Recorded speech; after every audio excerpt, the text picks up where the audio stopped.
There was something different about Leonard Mitchell. Even at 81, his presence commanded a quiet reverence. He wasn't loud, boastful, or flashy. In fact, he walked with a modest cane, dressed plainly, and lived in a small but well-kept brick house at the end of Hawthorne Street in a quiet suburb of Ohio.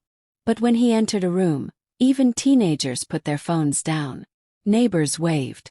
The mailman smiled. Children greeted him politely. No one knew exactly why, but everyone respected Leonard. Respect, however, doesn't just come with age. Leonard earned it every single day, and he did so because of one habit. A simple, daily routine that shaped not only his life but the lives of everyone around him. Leonard's story began decades ago, in 1965, when he was a 21-year-old mechanic's apprentice in Cincinnati. He had dropped out of college to support his mother and younger sister after his father passed away suddenly. Life was never easy, but Leonard wasn't one to complain. He believed deeply that a man's value came from what he did, not what he said. It was in the garage of Marty's Auto and Repairs that Leonard discovered a principle that would later become the cornerstone of his life. Marty, the owner and an old Marine, barked one day, "If you show up on time, clean up after yourself, and give 100%, people will never forget you. That's the mark of a man." That line sank deep into Leonard's bones.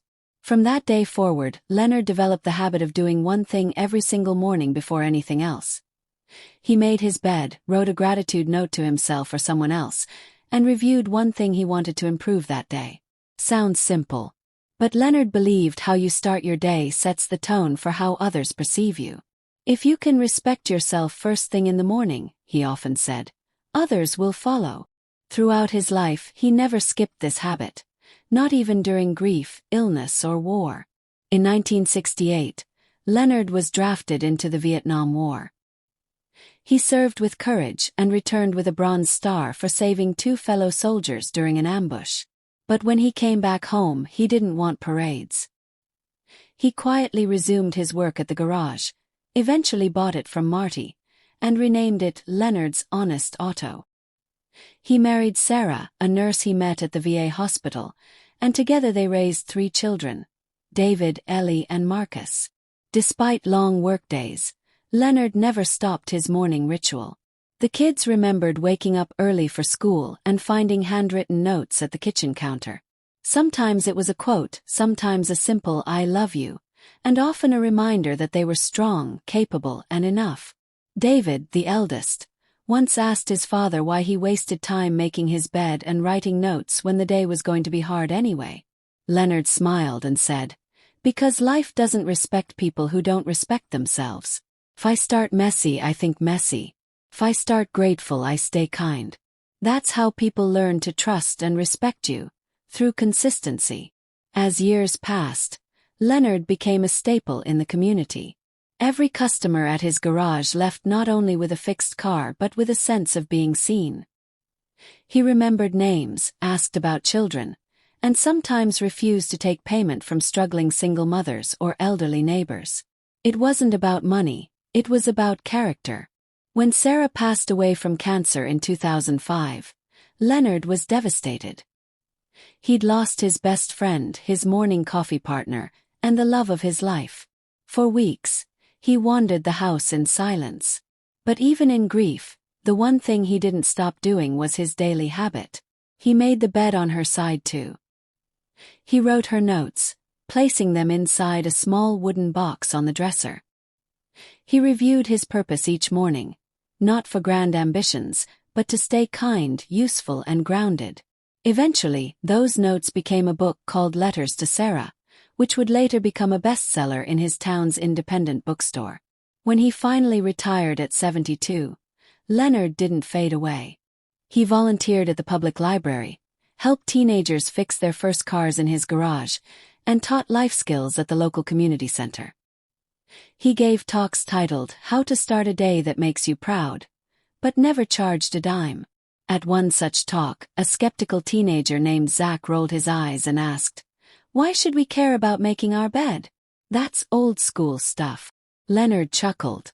"Because if you can keep a promise to yourself, you'll be someone others can rely on."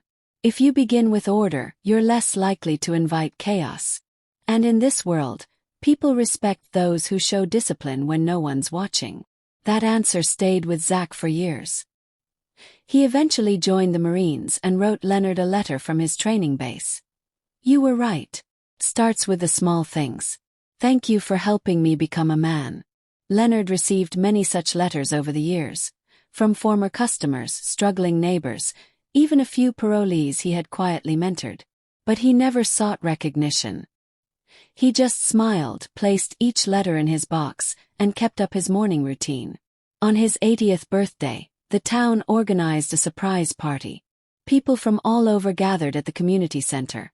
Young and old, rich and poor, veterans and civilians. Everyone shared stories about how Leonard had impacted their lives. David, now a lawyer, stood before the crowd and said, "My father never taught us how to be rich or famous. But he taught us something better, how to live with dignity. He showed us that if you begin every day with a small act of self-respect, the world responds with respect in return." Leonard was overwhelmed. Tears welled in his eyes as Ellie handed him a scrapbook filled with the morning notes he'd written over the years, some she'd secretly saved. On the last page, his youngest son Marcus had written, "You never missed a day, Dad. Because of you, I never gave up on myself. Thank you." As the applause filled the room, Leonard stood and with a humble smile said, "It's never been about the bed or the notes or the mirror. It's about keeping the promise to yourself every morning that you matter, that your actions count. People don't respect you just because you're old. They respect you because you've lived a life that earned it." After the party, Leonard walked home slowly, leaning on his cane. He passed by the high school where he'd once spoken, the library where he volunteered, and the church where he'd said goodbye to Sarah. His house, small and simple, greeted him like an old friend. That night, he placed a final note in the box. "Today was full. I am grateful." The next morning, Leonard didn't wake up. He passed peacefully in his sleep, lying in a perfectly made bed, with his favorite blanket folded just right and the morning sun pouring through the window. At his funeral, hundreds came. They didn't speak of his medals or accomplishments. They spoke of his habit. His unshakable devotion to starting each day with respect for himself and others. That one daily habit, simple, quiet, and consistent, had become his legacy. And so, even in death, Leonard Mitchell continued to earn the respect of all who knew him. The story reminds us that no matter how old we become, it's not our age that earns respect. It's the discipline, the self-awareness, and the consistent choices we make every day. Whether we are 20 or 80, the way we start each morning sets the tone for how others will view us. And if there's one lesson we can take from Leonard's life, it's this: begin every day with an act of self-res.